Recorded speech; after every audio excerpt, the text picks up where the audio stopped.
Good morning. It is nice and wet out here this morning.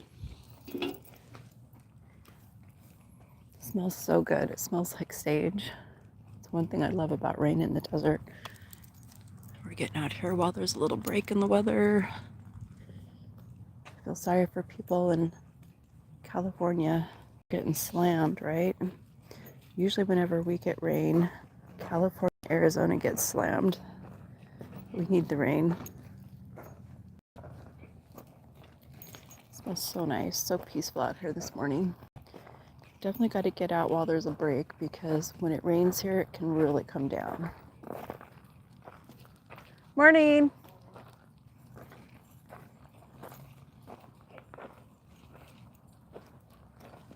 Okay, Mommy doesn't want to go up there. We're definitely not walking in the wet leaves. But I will walk you.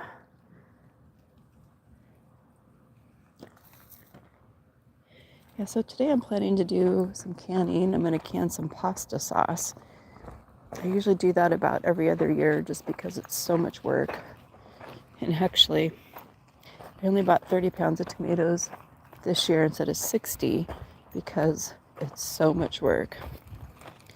So maybe I'll just do 30 pounds of tomatoes yearly now. I don't know. We'll see. You got to can them when they're on sale. They're probably a little cheaper a month ago, but a month ago I didn't have time to can. But we love our homemade pasta sauce.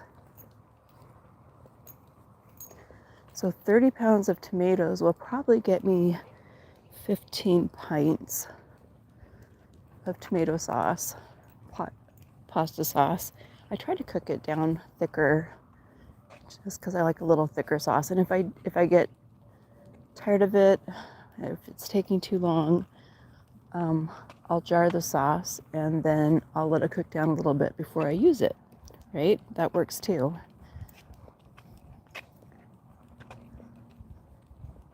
But when you process tomatoes, they have a lot of water content and they actually have to cook down to half in volume. So 2 pounds of tomatoes will get you 1 jar of sauce, I guess, fundamentally. And I'm finding the less you put in it, the better. When we lived in Alaska, we actually made a marinara sauce with rose hips. I don't know if you've heard of rose hips. Jalen, good morning. Glad you like our doggy. Meg hears somebody yelling over there. Good morning. They're probably just talking, not really yelling.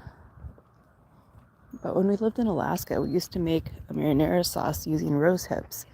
I don't know if you know what rose hips are. In Alaska, we have wild roses growing all over the place, and they make a red fruit on the back when the bloom falls off. And it's one of the highest contents of vitamin C for any type of fruit in the world. Oh, so you have a hound terrier. I bet your dog is beautiful. I bet that's an interesting breed. Hey, Ricky, good morning. Welcome to the channel. Thanks for joining us this morning. We're just out walking our dog in the desert of southern Nevada after a hard rain. And actually, we're supposed to get more rain, so we're lucky to get a break in this weather. But I'm not going over there today, Meg. You definitely need rain here in the desert because we need to fill the lake, right? Oh my gosh, Jalen, your dog is going to have puppies. Wow, they're going to be so cute. They're going to be so cute. Is this the first time your dog's had puppies? Nope, we're not going over there. Stay away from that cactus. Is this the first time your dog had puppies? I have never actually had a dog have puppies before, so I suspect that's going to be a bit of work. Oh, it's the first time. Now, is it just a coincidence that your dog is having puppies? It just happened? Or does your family want to breed your dog for puppies?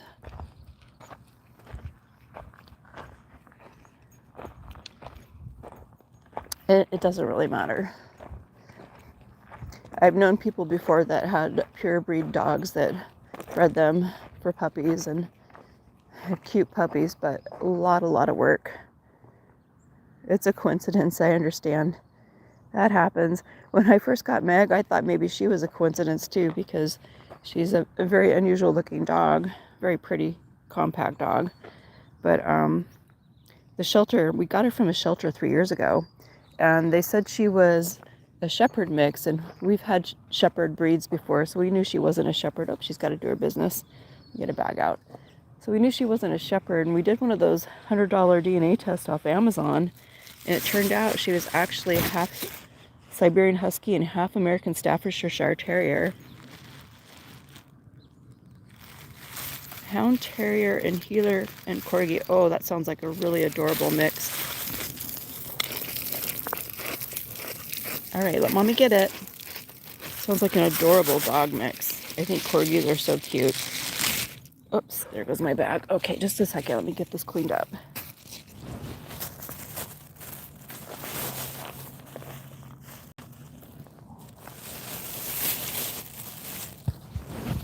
Back. Let's go find a trash can, Meg. Come on. Oh, I'm excited for your puppies. I think they're going to be so cute. But Meg ended up being a half Siberian Husky and half American Staffordshire Terrier. Thanks for the thumbs up. And apparently they do that intentionally to get a smaller breed dog. And she's definitely small in stature. You know, her height is just about my knee height. But she weighs as much as the big dog we used to have. She's all muscle. She's about 65 pounds. And we know that because we just had her first rabies shot since we got her. I mean, she had full shots when she was at the shelter.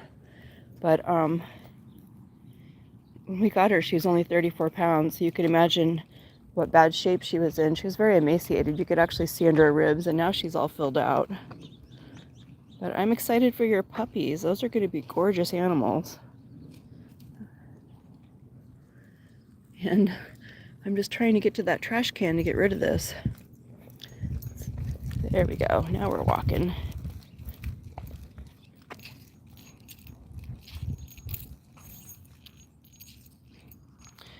Oh, you have a Siberian Husky named Zeus.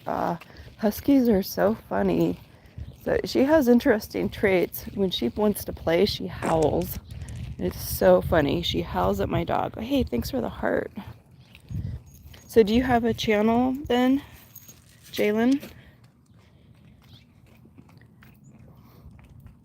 If you have a channel, I'll have to try to find your video of your husky. Originally, I'm from Alaska, and there's a lot of huskies there.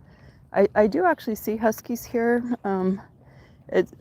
We had a Belgian Malinois when we came here from Alaska, and we used to have to keep his hair cut pretty short because he had a lot of hair.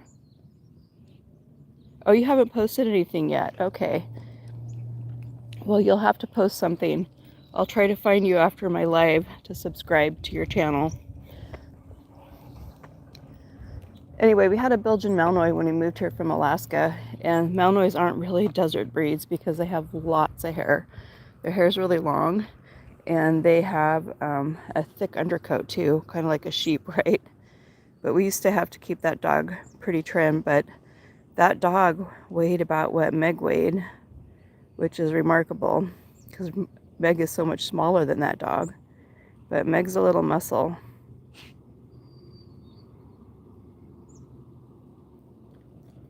And she loves her walk, and she's a great companion. It was actually a lot of work adopting her because she was so traumatized, but she's turned out to be an excellent pet and companion, and she's very well behaved in the house, doesn't make any messes. And we figured out when she decided she was going to stay with us, right? Because she did actually almost get loose twice. She actually sort of did get loose twice. It wasn't intentional. It's a good thing we bought her a tracker, but I think for a while she was like, oh, another human. I'm getting out of here. But we could tell when she decided that she knew that we were going to be her home, because one day we heard her bark, right? And so if my husband is gone, she will actually bark if she hears anything outside the house. I guess she figured out it's her job to look out for me because I saved her. Okay, so your pregnant dog is named Bingo, and you found her in the forest. Wow. My husband's first dog, he actually found somebody abandoned it in a ditch. He found a little puppy in a ditch, and that was like way before he met me. But it was a husky mix as well. But people unfortunately don't really take very good care of animals. Sometimes you have really good pet owners, okay pet owners, and then people that really shouldn't have pets or children, right? But Meg has a happy story. Sounds like Bingo does too. And this humid air just feels so nice. Yesterday I closed my grow room up because I was worried about the rain, and I ended up having to open it because even though it wasn't all that hot outside, it was 90 degrees in there and 90% humidity, and I've learned that is not a good combination. So I actually left it cracked last night, but I'm gonna have to go check that here soon and just make sure the humidity isn't getting too high or the heat.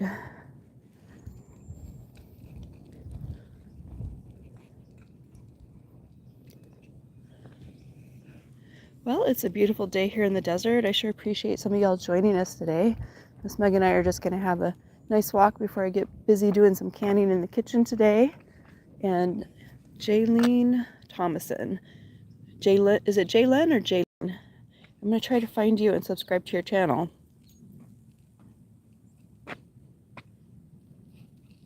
Oh, wow. So you found a lot of animals. And you live in California. Are you getting a lot of rain today where you're at?